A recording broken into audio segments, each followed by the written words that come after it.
Hello, I'm Richard Pharro. I'm the CEO of APMG International, and I'm looking forward to catching up with two old colleagues, Steve Jenner and Craig Kilford, to talk about portfolio and benefits management.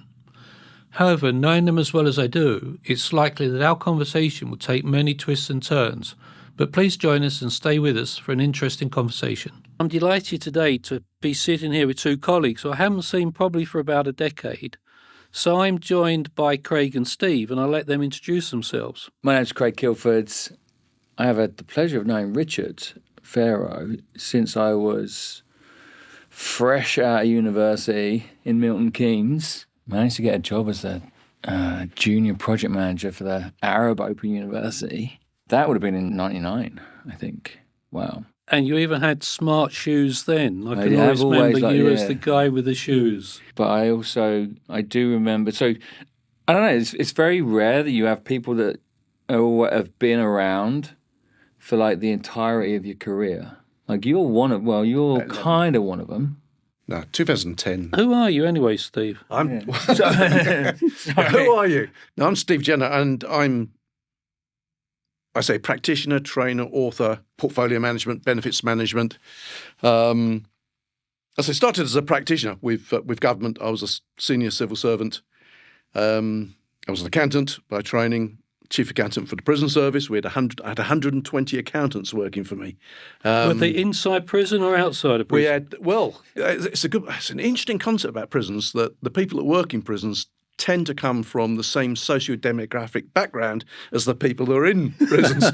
And so there seems to be a decision that people make at one point of their lives: do I become a police officer or a prison officer, or do I become a crim? But the wider demographics are quite interesting. But yeah, so project management, portfolio management, benefits management, that's my area of, although I started as a historian, so maybe it's the history of projects. Interesting. But when I first met you, Steve, I think you were the truth teller. Oh, you were the guy that would actually hold various public sector, either ministers or civil servants, whatever it was, to account. You know, do you remember those days? Oh, yeah. I mean, do you mean calling them liars? Getting them to stand up if you write a business case. You're all liars. No. I say to them, you're either a fool or a liar. Sorry. Right? You're either a fool or a liar. Because, I mean, Kahneman says that if you write business cases, you're overly optimistic, but we all are. It's a cognitive bias. Flupia says, no, you know exactly what you're doing. I tour the world, and I used to say to people, do you think Kahneman or do you think Flupia? Is it deliberate, or are you just suffering from biases? And all over the world, the people who write business cases say, we know exactly what we're doing, Steve. Our job is to write the business case to justify the project. So I said, you're either a fool or a liar, and it appears most people say, yep, we're liars. But it's kind of, but of course that's a massive simplification. But yeah, back to those days in the, I was just amazed at our ability to. When I first joined we're talking about the prison service. When I joined the prison service, I was already there. When I became the chief accountant, first day I said, "Can I see the budget? I want to see the latest budget." And so they brought the budget in, and he showed me, and there were 4 columns. So he said, "What's the first column?" I said, "Well, that's the budget." I said, "What's the second column?" That's the actual. What's the third column? That's the variance. Great. So what's the 4th column then? I said, that's the actual. I said, hang on a minute, go back again. Budget, actual, variance, and then another actual. What's that? And they said, that's the one that we tell the Home Office and Treasury. The other one is the real one. we ran 2 sets of books. I thought, I said, that stops now. That's, because you get caught by the lies that you tell. Yeah, you can always remember the truth. You can never remember the lies. That's always been something in my experience. What I learned very early on in that portfolio was that people they remember a number. Whatever number you say, be careful what number you say, because people remember it, and it's very difficult then to get them to say, well, if you said to one, actually, things have changed, it's now.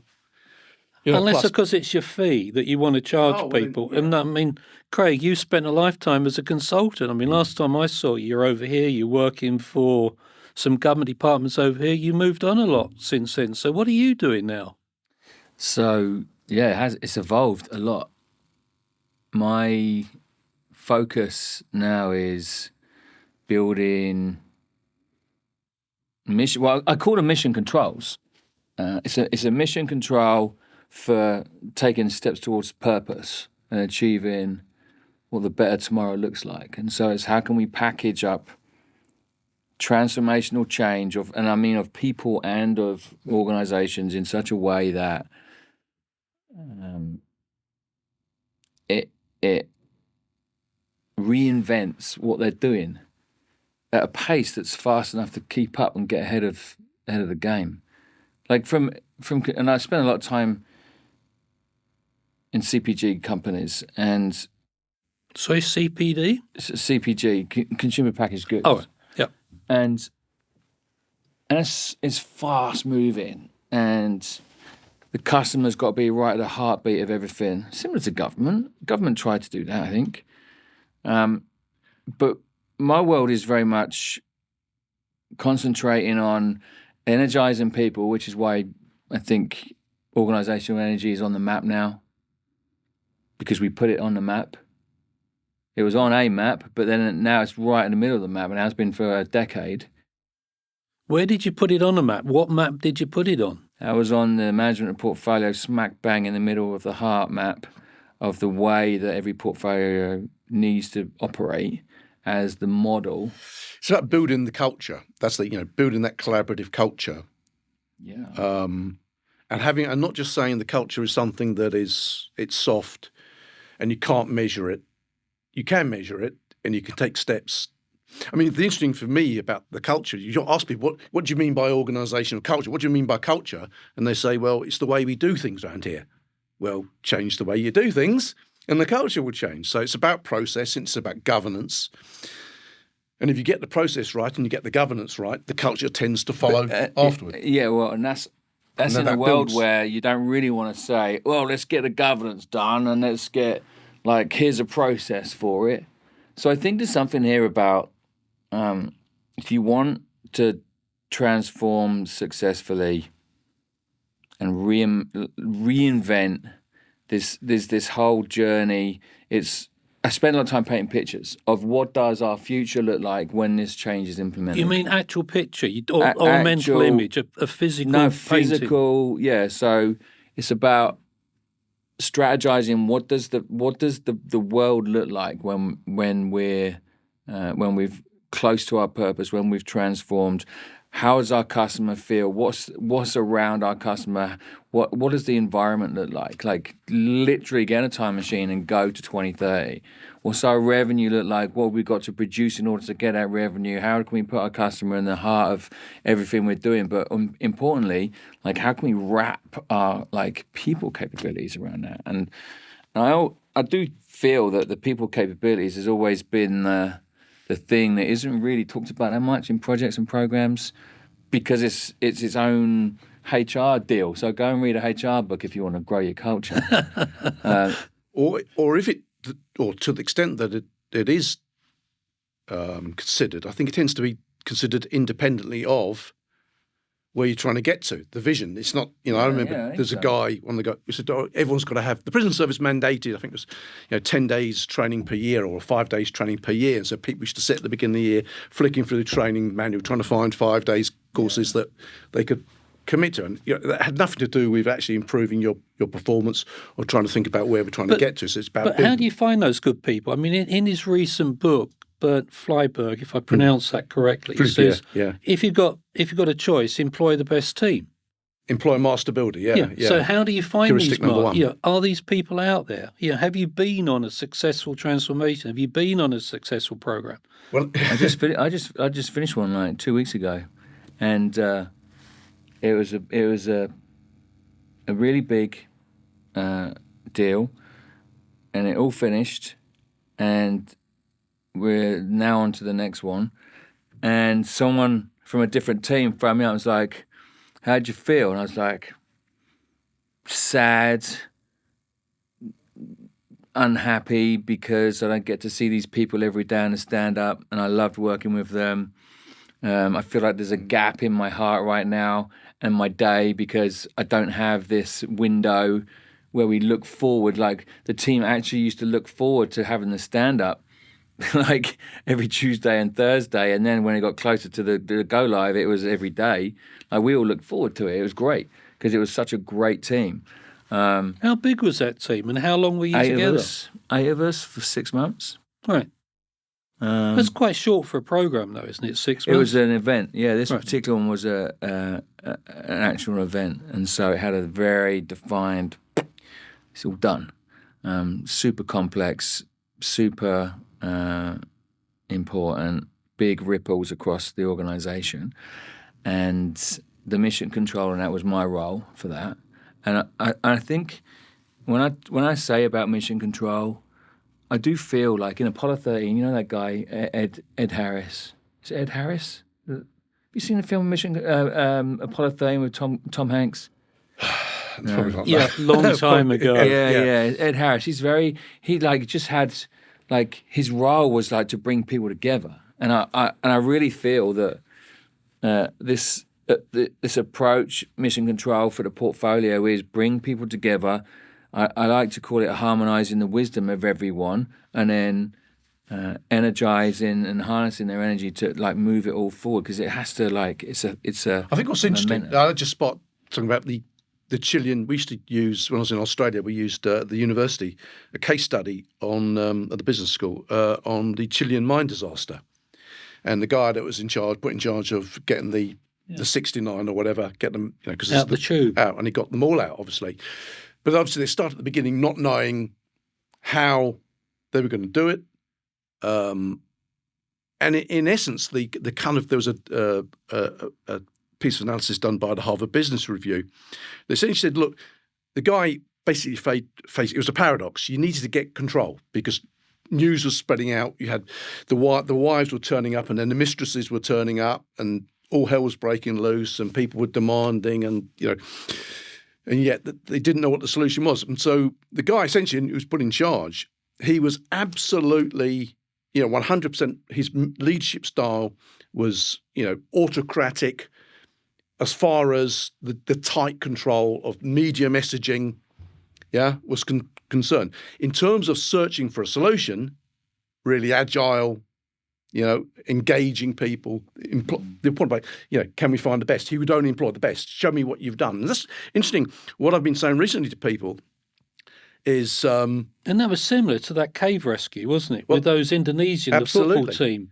So it's not one the best answer drivers of giving them a came cuddle from around the world. I love you, and then we love you too, Craig, sort of thing. It was, you do that. You have that, but at the same time, you have we do this. This is how we work here. Absolute, clarity about your kind of non-negotiables. Totally agree. Yeah. On this last project, we had a playbook. Yeah. This is our mission control playbook, and in the playbook, here's the top 5 processes we got. This is how we update each other. This is how we don't screw the actions up. This is how we work together. But you guys throw around project, portfolio, program. I mean, what's the difference between a project, portfolio, and program? Well, in the real world or in the real world? I mean, okay, in that world between the written word and perfection. What most of us might recognise. Well, the really easy answer in a way is it's actually quite clear. Projects deliver stuff you can have your photograph taken next to. Programs are about delivering outcomes.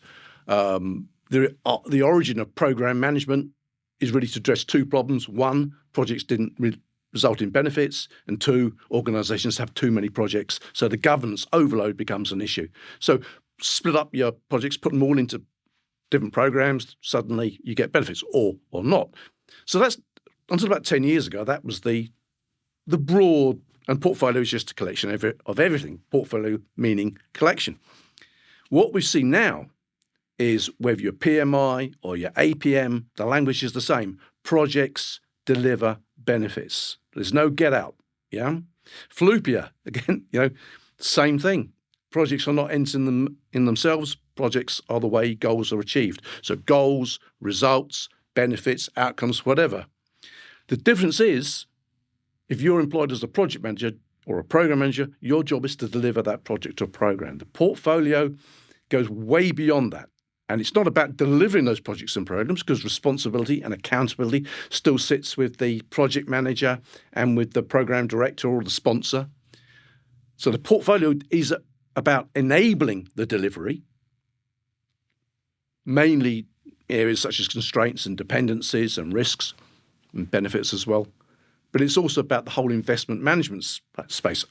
Are we investing in the right projects and programs? That's the fundamental challenge for portfolio management. It's that investment management space.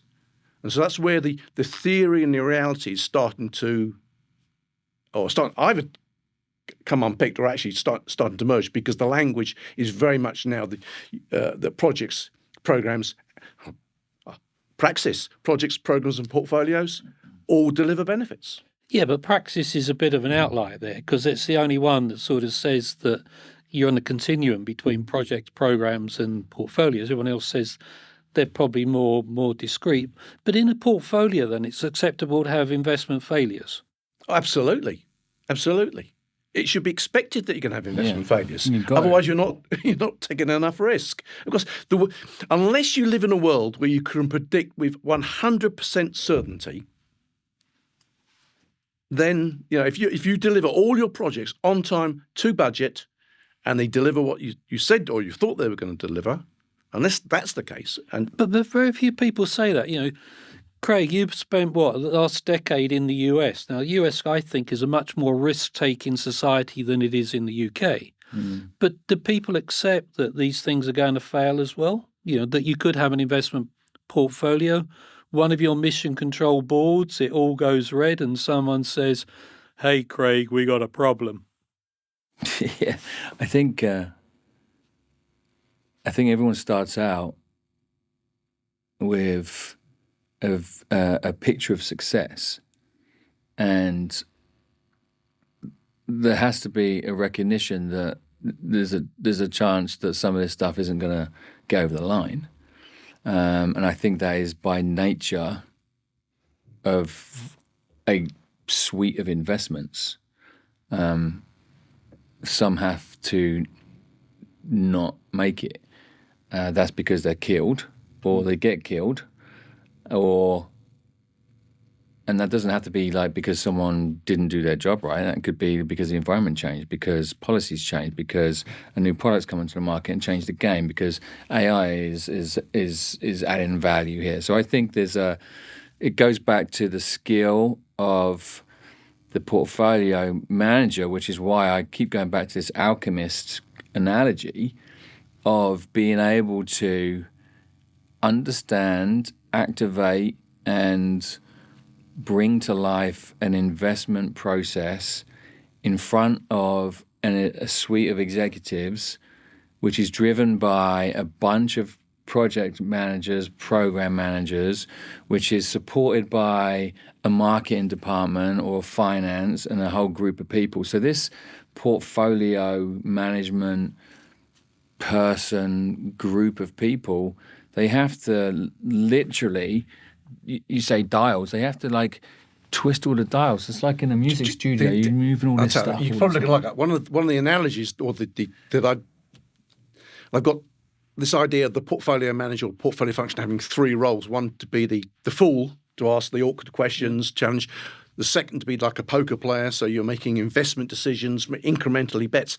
But the third one is from a quote by Sam Retner, who's a guy I wrote a book with even longer ago than management of portfolios. But and one of Sam Retner's quotes is the portfolio officer or portfolio manager needs to be a conductor of the orchestra of projects and programs.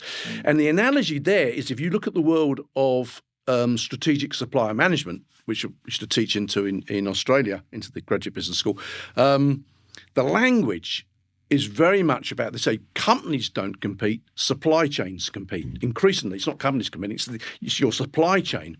And the language of supply chain management from Toyota, for example, is they don't control their supply chain, they orchestrate the supply chain. So the issue is, who is orchestrating delivery of projects and programs? You're not delivering them, because it's the project managers and the program managers and the sponsors. You're not responsible. I was on a webinar a couple of weeks ago, and someone said, "Can we agree, Steve, that the portfolio was responsible for delivering the value?" No, they're not. Their job, what they're responsible for, is removing the barriers to enable those that are responsible and accountable for actually achieving So what's the difference then So it's between the conductor, the alchemist or the conductor. Yeah. So what's the difference between a portfolio then and a business? Because the way you two guys talk about it, yeah, everything's in the portfolio. There's a team, one individual at the top orchestrating it, not doing the work, getting things done. How is that much different from the board of directors sitting up there, appointing people to do stuff through the organisation? You know, are these things now merging? You know, is the world of business now the world of portfolios, or is, you know, Antonio Rodriguez will say it's now management by projects. Everything is a project. If your organisation is a project-based organisation, then And your what- your portfolio then it is the business. But My what only isn't concern, a project-based organisation? Yeah, surely every organisation does project. well, they do project, but may not be. It's that balance between how much money. Look at the split of spend between business as usual, the factory, operational management, the organisational chart, and the projects and programs. So yeah, there will be driven organisations where the spend and the effort is dominated by the business change. Projects and programs, then your portfolio is in effect your business, and so the portfolio has that remit. My concern is, and this began about a decade ago, where people were saying, well, the job of the portfolio is to actually, as you say, then encompasses the whole organisation. And my concern was, until we've actually shown that we can deliver value on the project and program space, it sounds a little bit presumptuous for us to come, by the way, I've got the answer to all your problems, Richard, yeah? Trust me. You know, we haven't quite sorted it out in projects and programs yet because we've still got problems with project and program delivery. So it's about projects and programs. So it depends on the scale. Yeah, and also I just think it's wrong to like say that the whole portfolio is going to do the whole business. That's just like wrong, because there's got to be a clarity of what's landing into the engine. So the engine, you're driving the car down the street, which is down the road, which is the organisation, but you're trying to change the pistons, and you're like putting a new steering wheel on, and you're changing the It's your tires your business as usual. There will normally be a. Something's got to happen for the business, right? To make money. Well, government departments, you can have a court system. Yeah, but courts operate. Yeah, but let's put government out of it, because it's different, right? Well, the factory, they're producing stuff, yeah, and they're selling stuff. That's your business as usual. There'll be change programs around that, around what they produce and how they produce it. Yeah, but to make it more productive, and to shift production, and to open up new markets. Oh, same in the car industry. Absolutely. But isn't that the same in any industry that needs to make money? So what's the difference between a portfolio and a division? So if in a business you've got a division, and the division's got the orchestra at the top, got some targets, got some benefits they got to deliver, got a group of people they got to manage and motivate, and alongside that is a portfolio delivering what new, exciting, forward-thinking stuff. But aren't they the same? So we talk about programs, projects, portfolio, and the human side, the people side, the management. Is the management of the portfolio team any different from the management of an organisation team? Yes, and they're right. And the reason why is because, as I say, your job is to conduct, but you're not directing. Now, your division, you'll have a head of division and have team leaders, and you've got an organisation chart, and you've got the chain of command. There's no chain of command from portfolio to programs to projects. That's not the way it works. There may be a governance model around it, but there isn't. The portfolio manager does not order the program manager. And when you asked me about ministers, I remember sitting in a meeting between a minister, and I was the junior senior civil servant. My boss was sitting there, and the minister, very famous minister, and they were arguing about. I said, Steve, what do you think we should do? And I said, well, I think we should do X. And my boss thought we shouldn't do X. But I said, but I understand, the difficulties. And the minister sat there and said, do you know what? He said, I think Steve's right. Let's do it. And my boss, the steam was coming out, and said, Minister, my judgment is that we shouldn't. And the minister said, well then, I instruct you to do it. Wow. So there was that chain. Ultimately, there's that chain of command. That chain of command doesn't exist between projects, programs, and portfolio. So, and the other difference is what we're delivering when the division is delivering its stuff. It's usually delivering its stuff for the market or whatever. Obviously, the job of the projects and the programs and the portfolio as a whole is to deliver to the wider organisation. You're not delivering, unless it's a project to improve project management, you're not delivering, improvements there. Usually, and then with a portfolio, it should be cross the organisation as a whole, because if it's not across the organisation as a whole, then why is it a portfolio, really? So go ahead. No, I was just going to say, there is the one exception, I guess, which is if you design the enterprise kind of portfolio office to line manage the project manager. Oh, sorry, absolutely. Sorry, yeah, Program absolutely. manager, and then it's all over. But I have to say, my 20 odd years in that, I think twice I've seen that structure. Oh, sorry, you're absolutely right. But in organised, this is where, be careful what you're talking about. We use the terms portfolio loosely. And I remember when I first got involved with Richard, you sent me off to talk to some organisation about portfolio management, and they kind of gazed at me with this kind of quizzical look for about half an hour, and eventually realised these guys were in charge of customer projects. So they were delivering projects for customers. Mm-hmm. So they weren't concerned with, are they the right projects? They could care less. All that mattered was they were getting paid to deliver the projects. So this is the construction company. This was like a construction company. Got 10 people as employed, 20,000 employees, all subcontractors, and their business is selling their services. To deliver projects. So that in that instance, yes, or even some internally, you are managing your projects and programs. I should say this is one of in the rather awesome managing portfolios, which I'm surprised you haven't mentioned it yet. But no, I've talked there about the common mistakes people make, and one of them I think is what's what I call the Soviet planner syndrome. Yeah. And I was on a podcast not so long ago, and they said, you need, the job of the portfolio is to manage the projects. You collect all the information, you control all the resources, you control all the delivery. And they said, Steve's posted a question. And I said, so what if you've got 1,000 projects? What are you going to do then? And they said, well, you have a big portfolio management office, don't you? I thought, you guys are insane. They were saying, and we are the experts, and our advice is, and I thought, absolutely insane. So it is that Soviet planner syndrome, the belief that we should take control. All the project managers and program managers. The other problem, of course, being then you can't really do the investment management space, because if you're control delivery, the whole issue, you can't have the same person making the investment decision and then actually doing the delivery. There's a conflict of interest there. Or there needs to be the kind of separation within the organisation. So like the investment. How do you track? How can you? As I remember, John Reid, the minister, said, you're marking your own homework. You've got to have. We were holding, for example, the police projects and programs to account. We were looking at their track record. We were reporting facts about their performance. So it wasn't a case of, because otherwise you are marking your own homework. You're reporting, and you will always then tweak.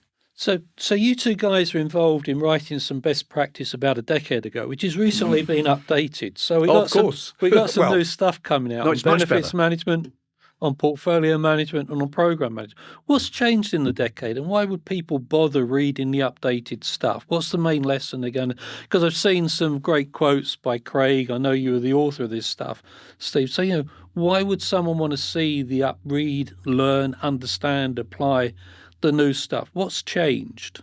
Well, we should start with the origin. And the origin was management of portfolios. We haven't. This is not an update to management of portfolios. It's obviously completely different because it's still out there in the market. But when we wrote it, Craig wrote the original draft, and that had gone out to review, and I was one of the reviewers.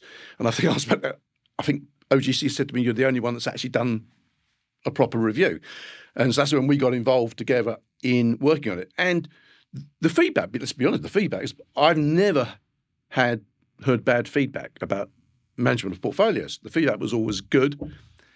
But the world has changed. It was a very basic guide. It was hang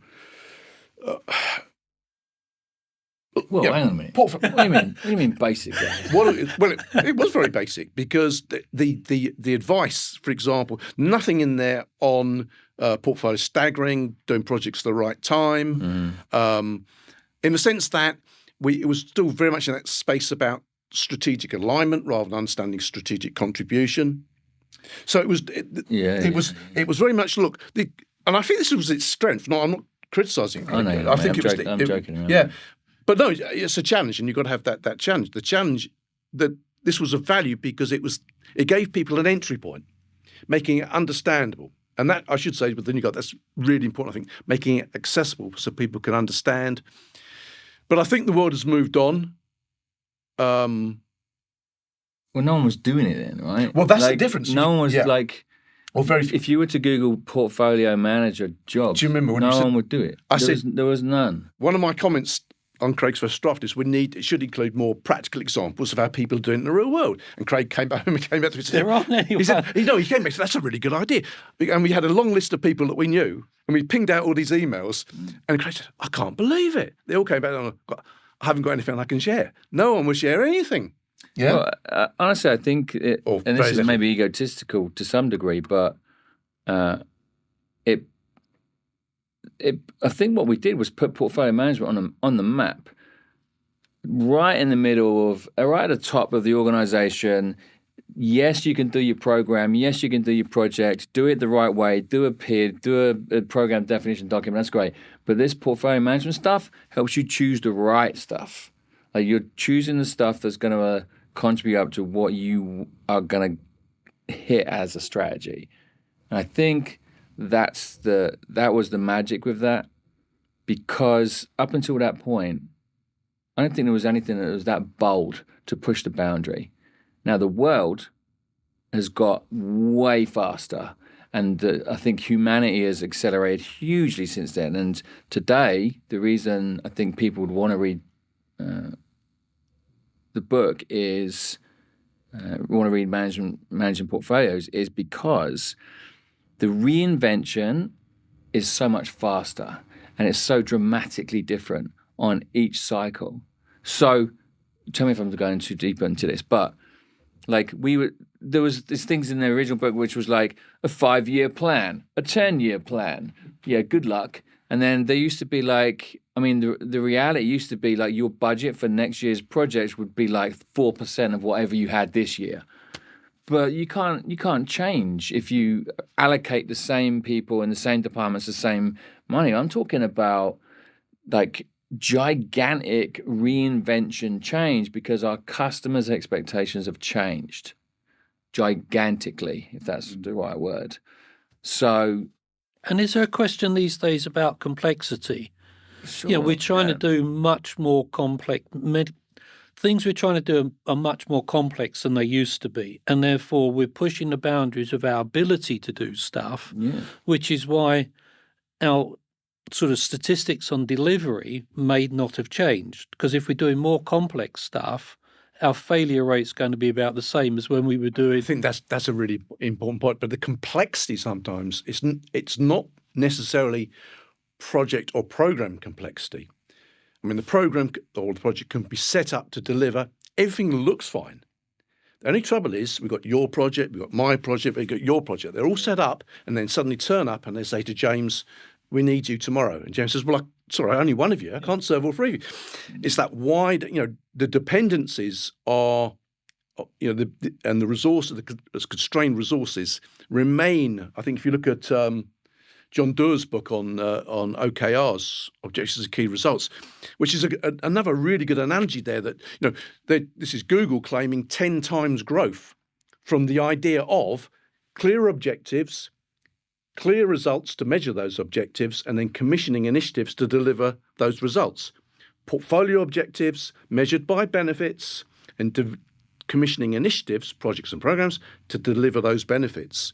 It's a simple idea, but as John Doerr says, the great barrier are interdependencies between projects and programs that we don't see until we look at it from the organizational and perspective. If you move from Google to the real world, very few organizations have the people, the resources, the budget to have those multiple teams resource. And when you read some of these things and someone says, well, I had a small team of 50 developers. Well, most businesses are less than 50 people, let alone a development But the concept of clear objectives, clarity about your results, and then making sure we start the initiatives to deliver the results, the impact, the benefits, the outcomes, whatever we want to call them, that show we've achieved our objectives. That principle just holds true at all levels. Agreed. And and it doesn't need to be complicated. The complicated bit is you want someone to work on your activity, your project or program, and they're busy on something else. Well, that's where it all... And it's managing that, and then you're back now to the fundamentals of prioritisation. We need to prioritise what we do, and now you're back to the problem about these are value judgments. You can't say, well, my project's got an NPV of 100 million, and yours has got one of 80 million. Well, okay, but those are just figures plucked from the air. Was it Mike Seifert says? We quote it in the book about we can do anything we want, we just can't do everything. So we've got to be able to choose and to prioritise, and that is about judgment. I mean, one of the quotes said the risk of this approach to portfolio management is that pet projects sneak in. And I said, well, look, they're all pet projects. If it wasn't someone's pet, it wouldn't have got started to begin with. This is not bad people doing bad projects. Usually these projects make sense at some level. The issue is how do we prioritise for the organisation as a whole? That's the kind of challenge. And how do you do that? I mean, you're advising some big companies now, aren't you, Craig? How do you get them to prioritise? I think that the key to this is having a shared view of what the future looks like first. And then it's a work back from there in terms of, right, that's what we're aiming for from the future. Here's a picture of how it works. Here's the big numbers that we're aiming for. Here's the growth that we're looking at. Here's the societal impact that we want to make. Here's the quality that we want to align on. And then it's like how you activate those like airplanes or programs or projects, initiatives. Honestly, don't care if you call it a project or a program. No, that's right. Like in the world that I live, I wouldn't even stuff. Yeah, it's just whatever. It's a piece of work. We've got to get a team in. Let's get a squad in. Let's do that. We're going to hit this part of the picture and get it done. That's what I like. I should say, Craig has given us a couple of graphics really awesome graphics that kind of summarise the kind of strategic roadmap approach. Deciding where you want to get to, what's your roadmap to get from here to there at a very high level, and then identify initiatives. And we went through some conversations with our publishers about this. So you need to simplify it. And I said, no, get it. It'll fit on one page. Use the whole page if necessary. This is so powerful. Yeah. Is this the tube map? Is this the the tube map? Even better one now. I've been using Harry Beck's 1933 tube map for way more than 15 years or so, because it just resonates with people. Yeah. They get their finger and they go along the line, and it goes down to the dependency. Oh, there's a red dot that says this is critical. Okay, and then there's a little note at the bottom. Like, it just needs to be. And this works at exec level, fabulously for execs, great for teams, at all levels. I think this is about harmonizing wisdom with people. So we're talking about connections. Yeah. It's like, are we connected with our minds in terms of what our shared future is, and we're motivated to get there. And I think this is I think it's also about absolutely, but there is something about the getting clarity, transparency of all this stuff, and that's where the kind of graphics come in. Because some people think in numbers, some people think in pictures or whatever. Some people think in words, but most people don't think in terms of 200-page business cases. They think it's that getting the clarity that those visuals provide. Well, on that note, I think I can't remember the CEO of Microsoft. I can't remember his name right now, but he was asked. Yeah, he was asked, when you recruit someone, what you're looking for. And it was the ability to add clarity and the ability to energize people. Yeah.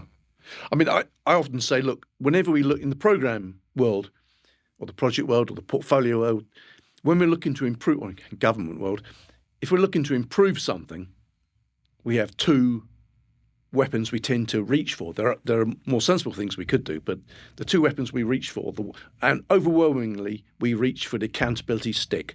Something goes wrong, so we say, right, who can I blame if it goes wrong again? Well, we're not going to let it go wrong. So next time, now, Craig, you're in charge. If something goes wrong, you get sacked. And we think we've solved the problem. No, we've made sure that Craig's going to do everything in his power to make it look like we've achieved what we're trying to achieve rather than to achieve it. What we should use is transparency. What changed? You look at what happened when I think it was the Daily Telegraph published MPs' expense claims. The world changed. half the MPs didn't stand for re-election again. Yeah, no comment. Just there's the real world. Didn't make the much difference, transparency. though, did it? Well, we soon slipped back to the old ways of working after we've had that little clear out. Yeah, but I think it does. I think yes, but nevertheless, people's expectations then have changed because they've seen what's happened before. Yeah. In portfolio management, all we had to do, you said, holding people to account, dobbing them into ministers. No, all we did was we had to perform a report. We agreed it with ministers. It said on a quarterly basis, we all know what your budget is. Sorry, what's your spend against budget, what's your progress against schedule, and what are your benefits against benefits forecast. And we filled that in. And if you don't provide the data, we said then the report goes in anyway. And so eventually the minister said, Steve, why is that particular row empty? I said, well, Minister, you've asked us to produce this for you. We have done. I have told the project that it will be reported. They haven't provided the data, for 2 months. And so the minister said, well, can you bring them to the next meeting, please, Steve? So, of course, Minister. So I went back and said, the minister would like you to accompany us. And the minister said, look, I've asked Steve to produce this report. You haven't provided the information for 2 months. Can you explain to me why? And it won't happen again, will it? No, it didn't happen again. That's just transparency. I'm not trying to hold people out or blame people. Well, I think one of the things on this as well is, like with this portfolio mission control aspect, one of the things I am always saying is truth under one roof. So it's like anything you need to know about the program or the portfolio, it's there, it's on the dashboards, and it's live. Like it's literally, like my world literally is a mission control of all the different single point of truth, one everywhere. version of the truth, absolutely. And there's each team is managing their certain screens, and so this is like what my world actually is.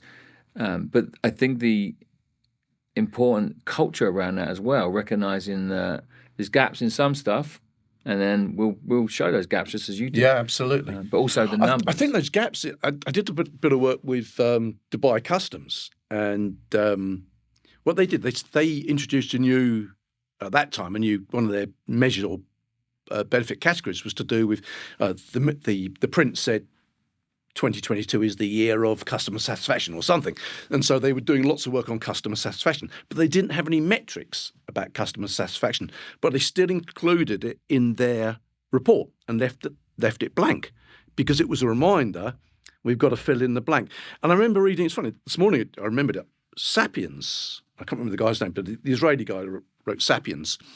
And in there he talked about in the Middle Ages when they did the map of the world and, you'd have Europe, and you'd have Africa, and then you'd have these sea monsters, because basically the rest was empty. And he said this was part of the drive for the age of exploration, because the map, there was a big gap. Because if people can see there's a big gap, I think, well, I wonder what's over there. And so that encouraged people to go look and go and explore. And that's the point about if you haven't got the information, don't just ignore it. Just leave it in there. Leave the box blank. Because someone says, when are we going to fill that in? I think there is one more thing. I know I keep saying there's one more thing to highlight that I do, and I don't want to be like I do this, I do that, I do this, but this is kind of what I'm doing. Is for my team at Merry Moon, everything has to add value. Like nothing we do doesn't make someone's life easier or better. And that's like a mantra that we have. And that's sounds a little bit kind of crazy. But if you really think about it, there's got to be value in anything that anyone ever does if it's for absolutely. Our client. That should be the driver, shouldn't it? And yet, of course, in reality, it's not. Because I will say, why do we do projects to realise benefits? Well, if that was true, then we'd be a bit better at realising benefits, surely. Because we're pretty ingenious as a species, which suggests to me, sometimes we're not doing projects to get benefits. We use benefits to justify what we want. But your point about culture, I think it was just really interesting this is in Managing Portfolios. There's an extract from Anand Samwell at American Express, and he identified these. They won lots of awards for portfolio management, American Express, and in his book, Anand identified these 6 or 7 sinners of portfolio management. And you've got the screamer, the end-arounder, the doomsdayer. So they don't justify their projects on the basis of adding value, but it's on you've got to give me the money or else, or I go to the boss and I get the money. You say no, but I go to Richard and come on, Richard, he's an idiot, and they do this kind of thing. And I was employed to write some guidance for a government department a little while ago, and I wrote guidance and I put Annan's 6 sinners in it as an example. And they said, "Oh, Steve, you've got all these foreign examples. This is government. We don't want foreign examples, and we don't want non-public sector examples." So I thought, okay, right. So I took all those examples out, including these 6 sinners, private sector. And when I sent it back to them, they said, "No, want the sinners. That was really great." And I thought, isn't that interesting? And they put it out for a review, and all the reviewers came back and they said, "We love these 6 sinners. Can we have more?" And I thought, wow, what is that? This is the real world. The real world are managers who aren't pursuing the corporate goal. They're pursuing their own agendas, backing up their own agendas. And I was working with one of these organisations that won awards. You go to Dubai or Saudi, and they do award ceremonies every year. And this was an international, multinational organisation headquartered in Europe. Won lots of awards for portfolio management. And I was at a session, and one of the portfolio manager was explaining their strategies for next year and how they were going to get even better.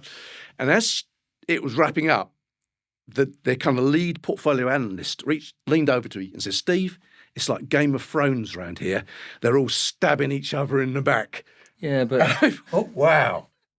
Honestly, I don't know if it's me getting more silver in my old age, but I honestly don't want to be around organisations like that and companies like that. And so I love working with organisations that have a really strong purpose, that actually do want to make the world better.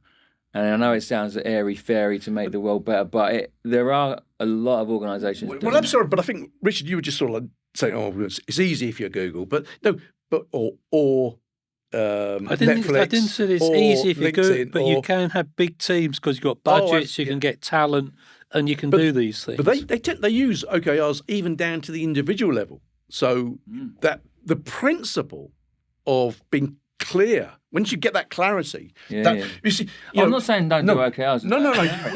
You're saying who wants to work in that sort of environment? Yeah. Absolutely right.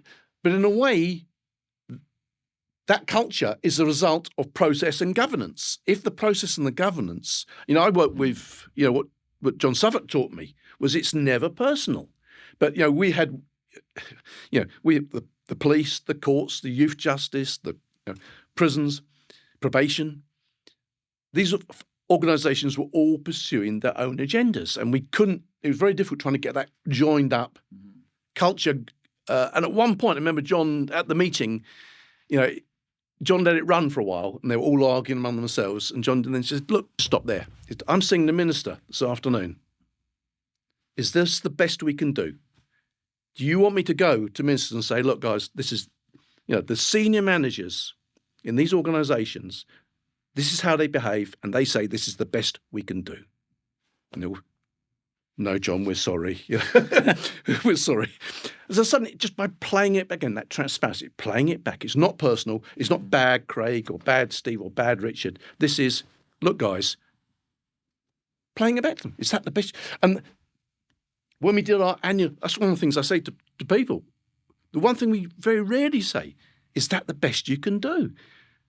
When we did our personal objectives, John used to say, "Steve, you write your own personal objectives and then we'll have a chat." And I write my objectives, I'd give them to him and he'd say, "Is that the best you can do, Steve?" "No, probably not. Give it back." But that is personal. Well, it's personal in that sense, but he's challenging me to do more. And he was challenging them by holding it up, playing the mirror, which is what the portfolio is. It's the mirror back to the organisation of the way that it's performing. If the CEO ultimately says, "Well, I don't really care, I'll let them fight among themselves," well, then so be it.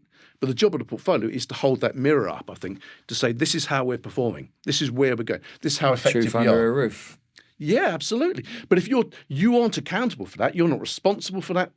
Ultimately, all you can do is show the truth back to the organisation. Do you feel responsible for for being that person that holds that sign up. I should absolutely, and that was when on that podcast they says to me, is the portfolio manager responsible and accountable for delivery? And I said no, but I said on the other hand, I want them to believe they are. So when you're holding I want you to say, I'm going to make it happen. Also, but you are, in a structural sense. Yeah, I would also hope that everyone on my team also feels responsible for it as well. Absolutely. Because they feel responsible that I'm in a position to hold it up at the board and be responsible to do it. So absolutely. It goes back, I keep going back to the people and harmonised wisdom and energy and making life better and easier and purpose. I feel all roads go back to that, honestly, for me. But it's interesting listening to you two because Steve's talking about transparency and you're talking about everything you should do should have a benefit. And I think, the other word comes into my mind around this is trust. If we all trust that everybody is doing their best, if we all trust that everybody's actually driving towards that benefit, and you got that transparency, it doesn't matter, does it? If I'm not doing well this month because my project's behind because I can't get the resource because you've had the resource, you recognise that I get that resource next month. But that never happens. We've got this fundamental challenge about, whether all the objectives are aimed in the same direction. But fundamentally, we don't trust that people are going to treat us well or trust that we're going to get the resources when we need it. And that's when it falls down. That's why you need to work for organisations that have got that high degree of trust and transparency. Yeah, and I think that's that. I just remember I did that course on supplier management that I delivered in Australia. Trust was an integral part of that course. And one of the people, they were reviewing it, was sent out for review, and they came back and said, suggest you dump all that trust stuff because you can't measure it. And I said, well, you can dump that and I won't be delivering the course. Because ultimately, this is all about trust. Yeah, I'm measuring trust right now. If you are engaging with suppliers and you want to have a good relationship with them, you can either try managing it by the law book, and we know how that works out, or you can try the Japanese way, a bit more trust and building trusting, and you build trust. The trouble is there's only two types of trust. There's trust and there's distrust. Remember, Tom Peters said you can't trust Monday to Thursday and distrust on a Friday, because once you've done that, once you've shown you don't trust someone, it's game over. And that makes it really challenging because trust is that leap into the unknown. Yeah. Because if there is no unknown, because if you know or you can demand it, you don't need trust. But there's trust from a consumer perspective as well, and I feel that in the organisations that I'm partnering with at the moment, like putting the consumer and the customer like at the heart of all thought processes, all thinking, all strategies, developing ways for the customer to interact with us that makes them feel loved, that makes them feel like we care for them, that contributes up to trust. And I'm seeing the trust numbers going up, which also, you increase the trust, also impacts on reputation scores. Oh, completely, absolutely. So I'm also looking at reputation numbers across the world and how that is moved by all these different elements. Now, can you show a direct correlation between we've done better customer service, better engagement, trust has gone up, and now our reputation's had a little bump? Maybe, but it's not a direct correlation. But you can, taking Steve's point, you can see the difference if they go down. Yeah. You can actually see if you're not getting it right. Yeah. Because your numbers do go the other way very quickly. For sure. And to be honest, you walk into an organisation with a high degree of trust. Whenever you talk to people, it is clear there's a trust environment. Yeah. That doesn't mean it's laissez-faire. It doesn't mean you can do what you like. It doesn't mean there is accountability, but accountability tends to come from the team. Then people are empowered to hold each other to account and to explain to them. Not blame culture, but in a sense so that people understand what are our minimum expected standards of conduct. But it's a vibe. I think there's the opposite. Vibe. The opposite, and you're absolutely right.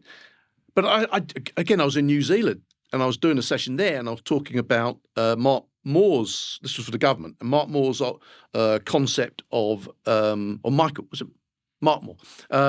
Concept of public value, and he said we add value for the public in government in three ways. There's three types of benefit or three forms of value. You provide services, we produce outcomes, and we produce public trust. Trust in the democratic process when people believe in government. And you can see what happens when you lose public trust. You can see that, across in the Atlantic, you see it in this country, you see it in Europe, with these swings to left or right, to more extremist and populist politics, when that trust is lost. And people were saying, well, how would we measure that trust? How would we measure that public trust? Oh, dear, it's so difficult. And one of the guys who put his hand up and said, well, look, I've just come from the private sector, and we have brand value, and we measure it. We measured it every month. We measure our brand value. People, we ask people continually. We try to understand what drives trust, our value of our trust. And if you don't think, you remember Ratner's? You'll remember Ratner's, the jewellers on the high street. Yeah. Every high street, you probably don't remember Ratner's, I but do. you do. But every high street had a Ratner's selling cheap, jewellery, and it had huge success. It dominated its market until Gerald Ratner stood up at a conference and said, we sell crap. And then people felt, that was it. It was game up within 2 or 3 years. It's game over. The trust was gone. Yeah. So that trust can be built over years and then destroyed by one stupid reaction. We ought to wrap up, but we got some publications coming out. Oh, yes. So quickly, in a couple of minutes, we got new book on benefits, new book on portfolios, book on portfolio, which is a new concept, absolutely, and a new book on programs. So a few words on why you think they're key for today. I think that, ultimately, I think they're key because if you want to do portfolio management well, it has to be, Craig was just saying about impact. Whether we call it impact, impact seems to be this year's buzzword, but it could be results or outcomes, but it's all the same thing. Yeah, it's making things better, measurable improvements. And as Kaplan and Norton, the balanced scorecard guy said, if you say you can't measure it, you're not trying hard enough. Of course you can measure it.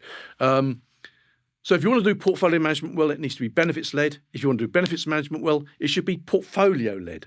So we're doing it consistently across the organisation. So this ultimately, your point is absolutely right, Craig. And unfortunately, most people are agreeing with it now. More people are agreeing with it now these days than before. This is about benefits management. It's about realising benefits either at an individual level or collective level. That's why it's so important, because it makes a difference. It's safeguarding people's jobs. It's improving society. It's solving social problems. And I think, and the route to that, as you're painting, Craig, is this a more kind of collaborative culture, a way of engaging people in the mutual exploration of what value means. So we don't define it up front and say, wait 5 years and then you'll see it. It's this continuous flow of value, because that seems to be the other key theme at the moment. It's impact, it's about flow, and it's about leadership. Well, ultimately, absolutely. It always comes back to leadership, and it comes back to culture, and it comes back to governance. I think if I boil it down, I think by reading those books, there's a greater chance of actually achieving the dream of what that easier and better is. Not just for the company, but for yourself, for your teammates, for your customers, for consumers, your family, the world, the planet. So I think in the right hands, it can make a big positive difference in the world, which is a big perspective on it, I know, but we're talking about transformational reinvention and change, harnessing the energy of Well, it's a people. competitive world, whether in the public sector or in the private sector, but it's still competitive. You still need to, there are more things we could do with the money, sensible things we could do with the money than the money that we have available. And so it really is. And ultimately, it's not our money, it's taxpayers' money or it's shareholders' money. So we've got to do something sensible with it. Portfolio management, when done well, benefits management, when done well, is a route to having a more rational conversation about what do we mean by value, and get from the conversation about engaging people in how do we optimize our return on investment where that return is financial and non-financial. And if you take that concept further, and if we could, by using different approaches, do less unsuccessful stuff, then we would free up enough money to actually solve some of the major problems that we have. I've included in Managing Portfolios Hazlitt, who was an essayist, British essayist, who said, man is the only animal that laughs and cries because he's the only animal that knows the difference between what is and what could have been. It's the opportunity cost. I mean, Warren Buffett, they said to Warren Buffett, what's been your greatest failure? And he said, well, my greatest failures aren't the ones that hit the balance sheet. My greatest failures are the things that we didn't do, that we should have done, but we couldn't do because we were doing some other stuff instead.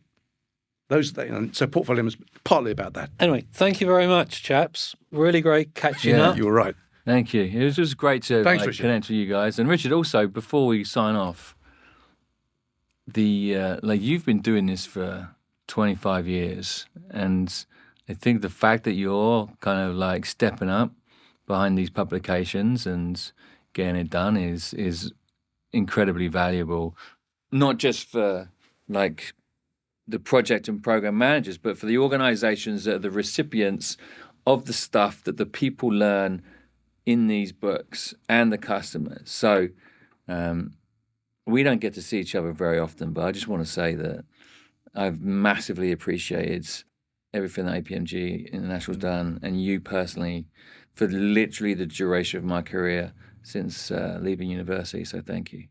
Thank you very much. But I think it's fair to say when you start these things, you don't know what will succeed or won't succeed. So it's always that journey. But isn't that the point? That is exactly the point. You need a portfolio. You have a way of working. You build your trust. Yeah. You have a vision of some sort, or people who work with you have an idea of what Richard wants, some clarity about priorities. But you don't map it out. It's only in hindsight. I say hindsight, you see the path. When you look back, you see the route, but you don't see the route beforehand. I'm going to get you a big canvas and some And yet the big portfolio, they said, let's plan it into Soviet plan here. Let's plan it all in detail. We don't do that. It doesn't Anyway, work. thank you very much, chaps. Cheers.